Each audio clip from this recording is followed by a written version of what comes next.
What's up YouTube, Dal here from Zephyr War Games, and today we are going to ask and answer the question to buy or not to buy the brand new Legendary Collection coming out this week. So what is the Legendary Collection? Well, it's basically a reprint of a reprint set. So Legendary Collection was a kind of collective set that came out that provided us with reprinted packs for the original 6 sets. Stuff like Legend of Blue Eyes, Pharaoh Servant, Invasion of Chaos, Metal Raiders, Dark Crisis, and Spell Ruler. So these came out as unlimited prints, they weren't first editions, but you also got given a game board and 6 promos. 3 of those were the Egyptian God, and then you got the alternate art for the Stone Tablet Blue Eyes White Dragon, the Stone Tablet Dark Magician, and of course a Red Eyes Black Dragon alternative artwork. So what makes this one different? Well, quite simply, one of those promos I just mentioned will also come as a 25th anniversary secret rare card, which look like this. Basically, a Starlight Rare, which is really kind of cool. Now, there's no different artworks or anything else like that. It is the original artworks, but they are printed in this secret rare 25th anniversary, which does have a stamp along the bottom of it as well that says 25th anniversary. They're really kind of cool, and you are guaranteed one of these Starlight Rare secrets in each of the boxes. Now the boxes retail from anywhere about £23 to about £25 depending on where you're buying them from, and that kind of works out probably about $25 to $30 in the US. Inside those as well you will get 6 packs of the aforementioned set. Like I said, you'll get 1 pack from Legend of Blue Eyes, you'll get 1 from Pharaoh Servant, 1 from Invasion of Chaos, 1 from Metal Raiders, 1 Dark Crisis and 1 Spell Ruler. Along with guaranteed ultra rares of course, the God cards and the Blue Eyes, Dark Magician and Red Eyes, with one of those also being a 25th secret rare. Now, what is this set and is it worth buying or not buying? Well, like I said, it is a reprint of a reprint of a reprint. A lot of people that are, well, some of the people are disappointed with this because the packs have been reprinted and the cards inside the packs have also been reprinted, so they are more of the modernized printing style, which means the colors are a little bit more vibrant. It's different. The artwork has been stretched or made a little bit bigger. I'll try and find artworks of an original and a reprint one so you kind of see the differences side by side. It's not a massive issue, but it does mean that with sets like Legend of Blue Eyes, where there was like 1 secret, I believe a case, not 1 secret, a box, it's a lot difficult to kind of get high valued or high rarity cards from stuff like this. That being said, some of the cards are so old and only had like 1 or 2 prints, they're actually worth a decent bit of money. Stuff like Prohibition, for example, is definitely one of those hard to get cards. You also have the original LOB's Skull Servant, which a lot of people are hunting down, even though they did get a reprint in Speed Duels. It's a very interesting kind of product, but I do feel personally that it is a little bit wasted.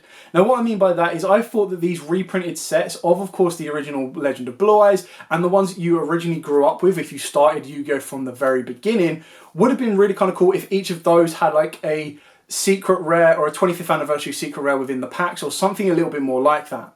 Now that may be saved for later on in the year as they have released 25th anniversary reprinted boxes of course, the Spell Rulers, the Metal Raiders, Legend of Blue Eyes and so forth. So it's probably something to look forward to in the future. However, the one big drawing factor that makes this Legendary Collection so different from the one previously is of course the 25th anniversary secret rares. The question then comes down to it, is it worth buying one of the boxes at £25 give or take to get a random secret rare or Starlight 25th anniversary secret rare card? Well, that comes down to you as the individual. Now I know people that are wanting to get this because of the packs as well, that want to get the packs and they're like, oh cool, I really want to get, like, open up a pack of Legendary the Blue Eyes and get a Legendary Blue Eyes from the deck, or get a LOB version of Yugioh. Now obviously it's not going to be as easy as just going, cool, open up one pack, look I've got it, kind of thing. But it's something that a lot of people are doing it out of nostalgia and build up as well. If you're looking at overall value, it's very difficult. Like I said, with these original packs, pull rates were a lot different. You'd be getting a rare a pack, but there was no guarantee you would get a foil. There was no guarantee. I don't know the exact ratio off the top of my head, but I'm pretty sure it was 1 secret a case for some of these sets. So it's very difficult for you even to go like, okay, I'll roll the dice and I've got a 1 in 24 chance of pulling a secret rare, because it's probably going to be more like you've got a 1 of 240 packs or 360 packs, whatever it is in a case worth, to pull a secret rare. Now, if you are after it for the nostalgia, definitely worth picking up. It would be awesome to have like just the packs on show would be really kind of cool, because I know some of the sealed original Legend of Blue Eyes packs can go for a couple of £100, maybe a little bit less, depending if they're first edition or unlimited. So it's going to be very interesting to see them in physical. All we've seen at the moment is some of the early releases. And ultimately, some of the early releases are a little bit underwhelming for me personally. I would love to get the secret rares themselves, like the 25th anniversary secret rares. The issue is, I kind of feel that if enough of these are opened, there'll be enough of those secret rares out there and about that collectors can pick them up relatively cheaply at probably about £5 to £10 a card. Because the second each of those cards goes to a value of £20 a piece, you might as well just go, okay, I'll go buy one of the sealed products anyway. So with a product like this, I definitely say go and buy one. If you can find it a local environment that's doing it for like £23 to £25, it's worth picking up one, because then if you get a secret rare, you can then build towards the rest. And then whatever you pull out of the packs will be really cool. It'll be a bit of history, being able to open up a pack of Legend of the Blue Eyes in the year of 2023 as well. However, as a collective, do you buy a load of this stuff? Probably not, because I feel that the pull rate to get any of the high rated cards is very, very difficult. I feel that quite a few of these are going to be open anyway, so there'll be a lot of singles floating around that you can pick up these individual cards that you might want to be getting for.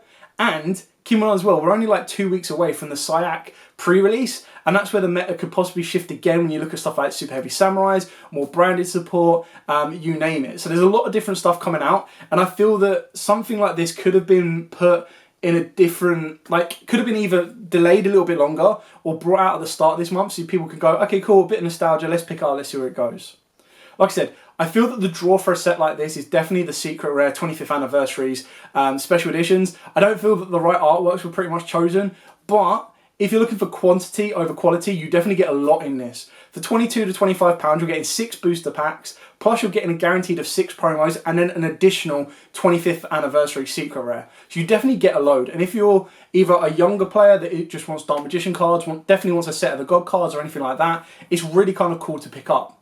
If you're looking for something to pick up for like Christmas time, which is why I feel that a product like this could have been better as a Christmas present for like a young niece or a young nephew, or just someone young getting into the game, they're like, oh, I really like the gold cards. And you can be like, right, cool, I'll pick you one of these up. It's got all 3 of them in it, and I'm not breaking the bank to buy like a legendary duelist Yu-Gi deck or anything like that to get each of those gold cards, which I believe was released like 2, 3, maybe 4 years ago. So it's definitely one of the ones that it's the right audience to be picking this up. I do feel that the longer standing cards, there's no meta defining cards in this one. Even the secret rare cards, it's just going to be collector's rare, and I feel that they're going to be, or for the collector's market, and I feel that they're going to be very, very populated in the market, so I don't feel that buying singles is going to be that big of an issue.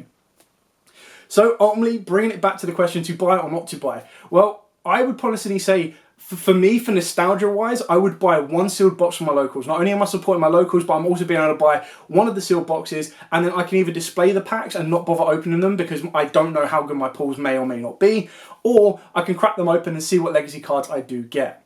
It would be awesome, and for me personally, I would like to complete the set of the collector, the secret rare 25th anniversary cards. The issue for that is I'm not really going to go out of my way to spend possibly £100 plus to get a case worth and hope that I get one of every one in that. You're probably better off spending half that amount and then buying them in singles, depending on which single online stores have them up for sale and what price they're going to be putting on them. Anyway, I hope this is kind of giving you a bit more information in regards to this. Like I said, the retail value for these can be anywhere from £23 to £25 here in the UK, up to about $30 in the US, so it depends on what your local environment is like. Buy one for nostalgia, buy one for a younger fan that's like, I really want gold cards, I want to guarantee I've got a Dark Magician, Red Eyes or a Blue Eyes, and is going to use them for more nostalgia than actually building a competitive deck off the back of them. Everything else like that, I feel it kind of falls down to getting the singles rather than the actual products, and then it comes down to whether you want to be opening up product or if you're quite happy to sit back and go, okay, I don't want to buy any of this, I'm quite happy to wait and go from there. Anyway, short, sweet, simple on this one. It's going to get a little bit more busier, a little bit more bustly when we get to the SIAC at the end of the month, because that is going to be not as meta changing as Power of the Elements, not as meta changing as Darkwind Blast, but it's definitely going to shake it up a little bit. And then I would not be surprised if we get a ban list 2 weeks after that, or maybe a little bit longer, just before Nats or definitely before Euros. I will be massively surprised if we stay in this format with no ban list before Euros. Anyway, thank you so much for watching. Don't forget to like, comment, subscribe, share. Till next time, guys, as absolutely always, stay safe, and of course, happy dueling.